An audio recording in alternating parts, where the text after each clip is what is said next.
Coming up in today's Q&A, how sleep is the enemy of fat loss, choosing the right protein bar based on macros, and what's up with BMI and should you even pay any attention to it? So I'm going to start with a question from Danielle. And she wanted to know all of the ways that sleep plays into fat loss. So for one, it just drags you down. It doesn't motivate you to go to the gym. You're tired and you don't want to work out. And when you feel like that, you're more likely to have lowered willpower and make poor choices. But physiologically, lack of sleep also affects what's happening within your body. It leads to elevated levels of cortisol, which is your fat storage hormone, which basically is going to tell your body to keep storing body fat as a survival mechanism. And it's going to tell your body not to let go of any of that stored fat because you need that energy because you're freaking exhausted.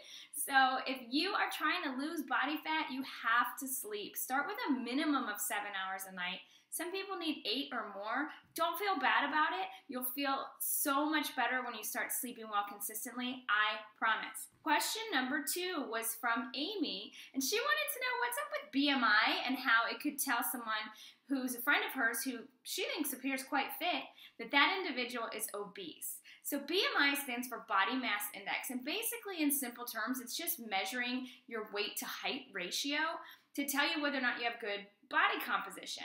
But that can be very misleading. For example, we know that muscle is more dense than body fat and is heavier. So an individual who is very muscular but not very tall, like a bodybuilder, like a man who's a bodybuilder, is going to have a little bit disproportionate weight to height ratio compared to somebody who carries a lot of body fat and may be taller. So I prefer to use body fat percentage, which tells us what percentage of your body weight is fat and what percentage of your body weight is lean muscle. And that's a much better indicator of where you should be health-wise. Weight Watchers versus eating clean. Another question from Amy. Both of those things can be very successful. What I do like about the Weight Watchers program is that it's a point system and it's very similar to what I use with clients, which is an if it fits your macros format, which is basically you have a certain amount of calories and a certain amount of macros to eat every day, and you can fill that in with healthy foods and nutrient-dense foods, but also with leaving some room for foods that you like. So you're much more likely to have long-term success because you're not eating boring foods that you don't like and it's bland and over time you can't keep that up, so you stop eating on that plan. So if it fits your macros, allows you to eat the things that you like as long as you stay within your calorie and macro goals. And I understand Weight Watchers to be similar in that it's a point system and you can still have dessert as long as you hit your points. Clean eating is more the concept of trying to eat very fresh, healthy, nutrient-dense foods, not a lot of packaged or processed food. While I live by that, and I think it's a great philosophy, number one, it doesn't work for everyone. Frankly, some people just aren't going to like those foods and aren't going to feel good about eating them, so they're not likely to have long-term success. And the other concept there is, yes, you absolutely can eat 100% healthy, nutrient-dense foods and not lose weight and even gain weight. So it depends on what your goals are. If you're trying to lose body fat, I usually recommend having at least something that's tracking what you're eating. Even if you're eating clean, it doesn't mean you're going to lose weight. If you're really more concerned about your health and putting the best quality food in your body, focus on eating intuitively, eating clean, healthy, fresh foods, and see how your body feels when you eat certain things like dairy, and if maybe you feel better if you don't. So they both have their place. It just depends on your goals.